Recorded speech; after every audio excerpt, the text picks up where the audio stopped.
How do you do? You gentlemen, of course, know how to push a product. That essentially is your job. My presence here is for much the same purpose, simply to push a product. To acquaint you with an entertainment product which we hope and which we rather expect will make your product pushing that much easier.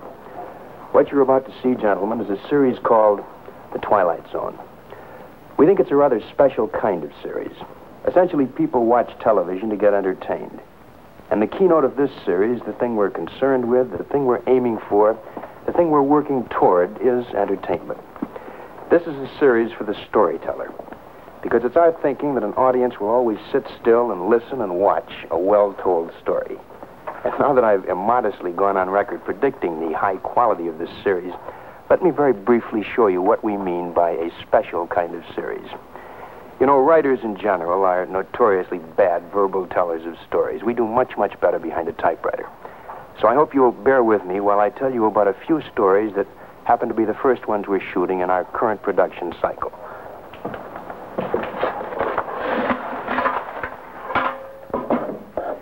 This is sand. It represents desert. The desert that you'll see on your screen in a story we call The Lonely. The Lonely is about a man sentenced to a lifetime of solitary confinement.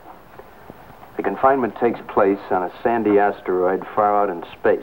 It's the story about a man slowly succumbing to a kind of nightmarish loneliness, a gradual disintegration of mind and body because human beings have that palpable need for companionship. A most benevolent and compassionate official sends the prisoner a long rectangular box containing, well, a machine. A machine inside of a robot built in the form of a woman. It's a robot that talks and acts like a human being. A robot that thinks like a human being. Gentlemen, I can only tell you that The Lonely, which involves a man and a woman made out of plastic and wires with a machine for a heart, will provide a most bizarre experience. As to the physiological extensions of their relationship, that is, man and female machine, and what they do in their spare time, we're leaving this wide open. Object and point here, a file cabinet containing a contract, all very legal and proper, except the party of the first part in this case. Well, what do we call him? He has a lot of names. Beelzebub, Mr. Scratch. Well, that happens to be the party of the first part in a somewhat charred contract. Only in our story, which we call Escape Clause. His name is simply Mr. Cadwallader. As portrayed, he has all the charm of a well-tipped waiter. He makes a deal with a little man who has a psychotic fear of dying. It's really a simple contract. Mr. Cadwallader supplies the immortality, and the little man supplies his soul.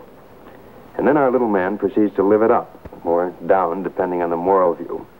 But he gets bored with immortality, and he then proceeds to live a very out-of-the-ordinary kind of a life. A life best described as simply violent.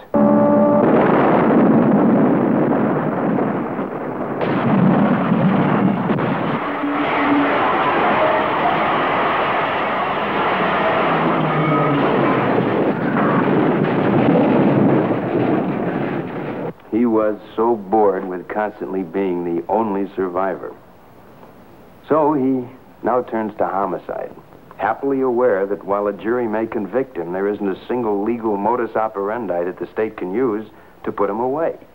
A gas chamber? Impossible. They can't kill him. Hanging, electrocution, none of these things are operative on our little friend. He's immortal.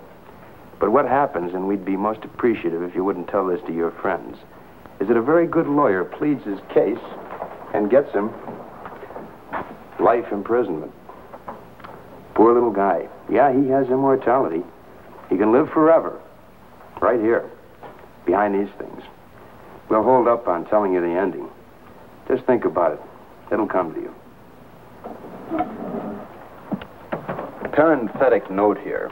On the Twilight Zone, there'll be a variety of stories.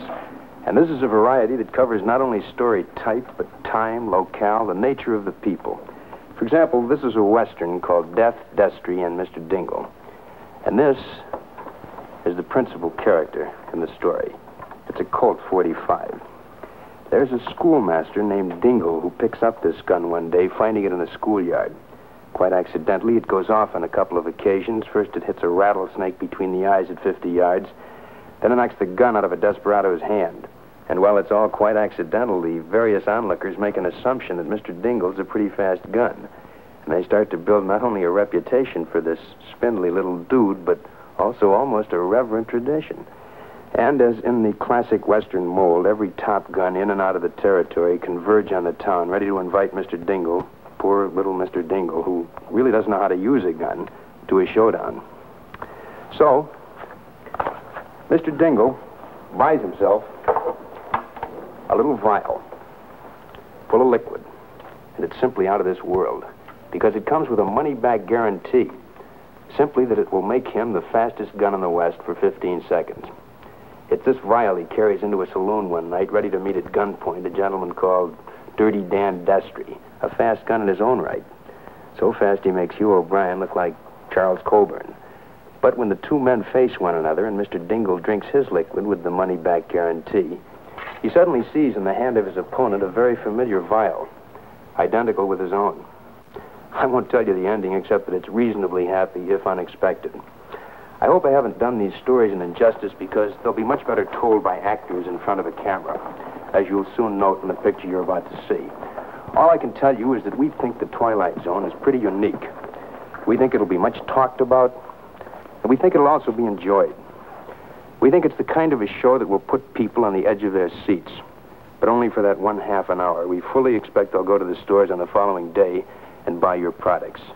We think it's that kind of a show. So now the ham walks off to allow the real object and point to entertain you. The pilot show of your series. Earl Holliman, James Gregory, starring in Where Is Everybody?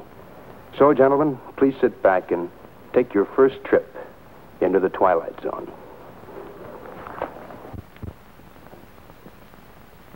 See what I mean?